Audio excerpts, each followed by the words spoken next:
একসাথে মহিলাগুলোর পাশে দিবেন ওটা পরে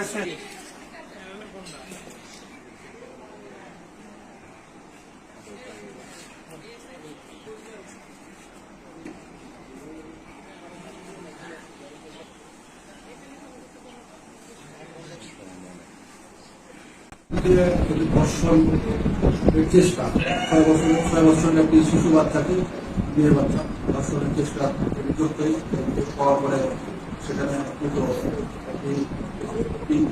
কথাই জানি পরবর্তীতে যে ধর্ষণের চেষ্টা করেছিল সে আসামিকে আটক করা হয়, মামলা গঠন করা হয়েছে, আসামিকে কোর্টে প্রেরণ করা হয় এবং নিয়মিত অভিযান পরিচালনার অংশ হিসাবে গতকাল অভিযান পরিচালনা করা হয়। অভিযান পরিচালনা করে একটি জুয়া মামলা হয়েছে। জুয়া মামলার 6 জন আসামি গ্রেপ্তার আছে। একটি 6 মাসের সাজা আসামি গ্রেপ্তার আছে এবং 3 জন জিয়ার গ্রেপ্তারি পরোয়ানা মূলে 3 জন আসামি গ্রেপ্তার আছে। মোট গতকাল অভিযান পরিচালনা করে 11 জন আসামি গ্রেপ্তার।